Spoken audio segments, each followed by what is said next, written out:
Hello, I'm Dr. Timothy Gerhart.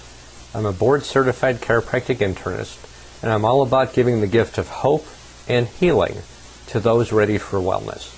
Today's topic is gluten-free, a fad. Gluten is a Latin word for glue. You know, that sticky stuff? Adhesive like protein.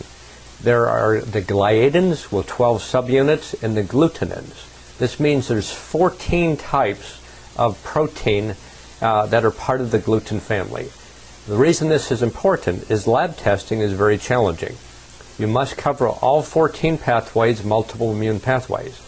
What this means is many typical medical tests will look at one of those 14 proteins in one pathway. As you can guess, it's easy to miss, and so just because a doctor says you don't have celiac disease, which is the extreme form of gluten intolerance, doesn't mean that he tested, that his testing was sensitive to cover all of these pathways. Also, you may have gluten sensitivity, which is also can create huge health problems without meeting the medical diagnosis of extreme celiac, which is over here. Gluten is present in wheat, rye, barley, spelt, kamut, bulgur wheat, and most oats. It's present in 90% of processed foods, with names like malt extract, hydrolyzed vegetable protein, maltodextrin, modified food starch, natural flavoring, vegetable protein, yeast extract, hair conditioners, cosmetics contain this, as well as most food thickeners. Gluten is basically hidden in almost all of our processed foods. It's estimated that 1 in 30 people have celiac disease. Many are undiagnosed. Over half of people with this severe gluten sensitivity or celiac disease have no digestive symptoms at all. Another 25% of our population, estimates up as high as 30%, are gluten sensitive, especially those of Northern European extraction, like the Swedes and Norwegians and Germans. I happen to be German, Gerhart. So every family member that I've tested, every one of my immediate family is highly gluten sensitive. So for those approximately 70% who don't have an actual gluten allergy or gluten immune response, they're not celiac or gluten sensitive. What about these people? What we're learning is 100% of people who consume gluten are affected, are harmed by eating gluten. When we eat gluten, our body creates a compound called zonulin, which damages the cells that line our intestine, that prevent it from leaking toxins into our bloodstream. Toxins are supposed to go in the toilet. Words like cadaverine and putrescine, they don't even sound good. When those leak into our bloodstream, they create all sorts of inflammation, immune activation, allergy, and other problems. So this lining of our gut must be sealed tightly between the cells. As these zonulin levels go up, as we eat more gluten, we create a leaky gut. And that also leads to more food allergies. Partially digested food leaks into the bloodstream, creating an immune response called an allergy. So what are the symptoms? What are the symptoms of reacting to gluten? Well, they're wide and diverse because it affects the immune system and the nervous system primarily. Remember, many people have no digestive symptoms at all, but all sorts of gluten problems.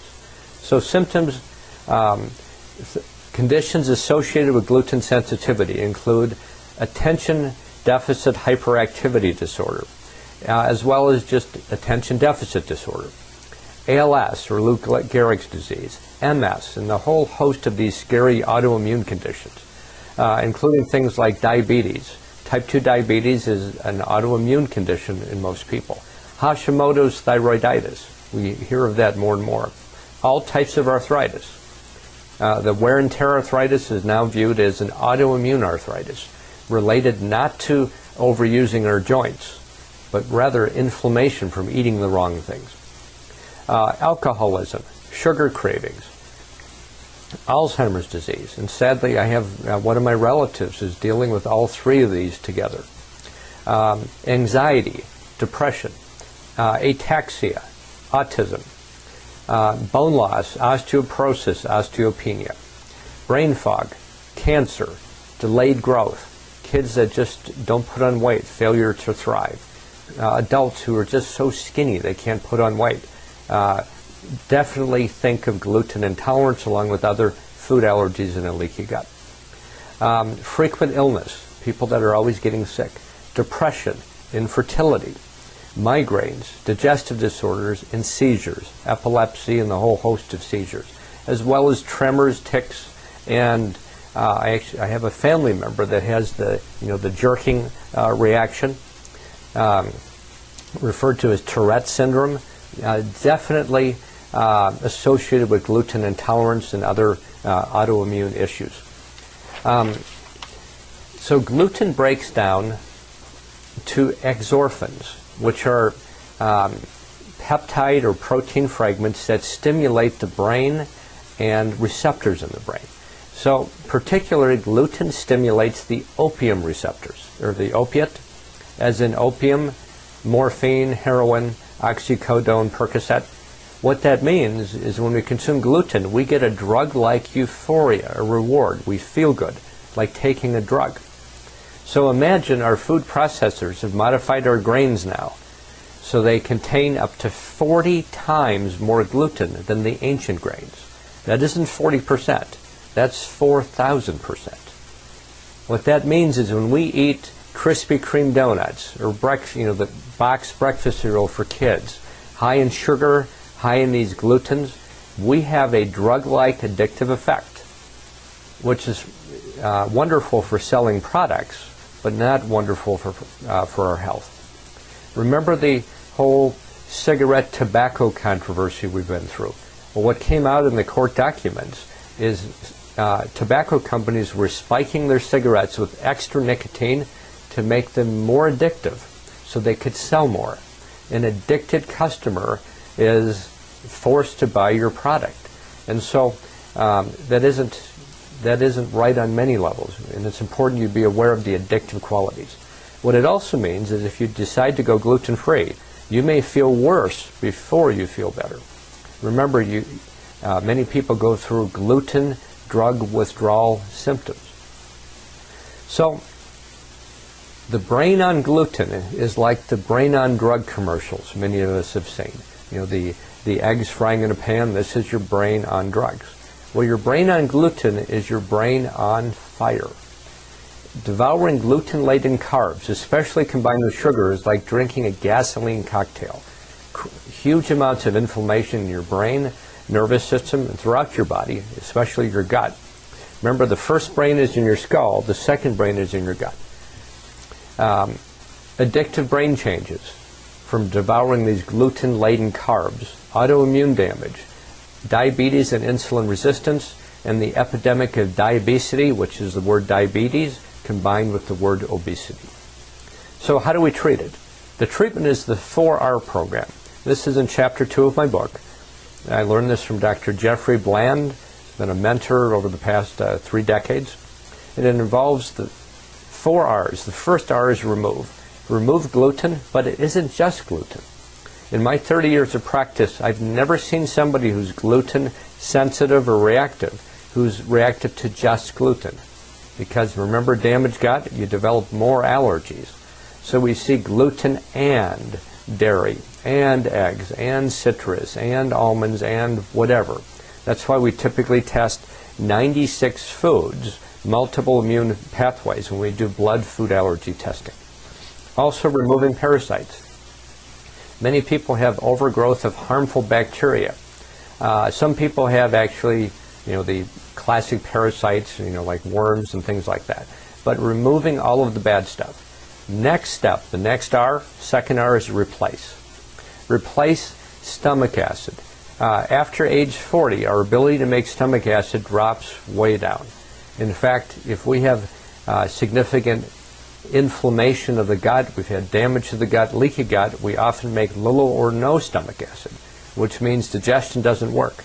One of the symptoms, paradoxically, is acid reflux. That can happen from too little as well as too much stomach acid. So we also add in digestive enzymes because our food must digest completely or it becomes toxic. Partially digested food creates inflammation and toxicity. And so we have to get that working right. And many people don't have enough energy to digest properly, especially when they've been dealing with these conditions for months or years, along with fatigue, and they don't sleep right. So we have to do energetic recharge to get the digestive system to work right. Things like spinal adjusting, things like acupuncture, with and without wires, things like frequency-specific microcurrent, class 4 laser, things like pulse magnetic field therapy are all phenomenal to get the gut working, energized and working better and tuned up, and so digestion's back online. The third R is repair. One of my favorite products for that is something we call Probiotic Max Restore. It's a specialty nutraceutical. Contains high potency immunoglobulins to heal the leaky gut, as well as other compounds to reduce inflammation, prebiotics, probiotics, and one of my favorites, Saccharomycin, which is a strain of yeast that kills pathogenic yeast. It also contains the high quality probiotics at high potency to start this gut healing and calming process. Another compound or another nutraceutical I very much like is Histoblock. It is the diamine oxidase compound that breaks down zonulin. Remember leaky gut caused by zonulin? Well, a healthy intestine free of leaky gut makes this enzyme to break down zonulin so it doesn't damage the gut, creating leaky gut. Well, when people are in trouble, we use Histoblock to get this started.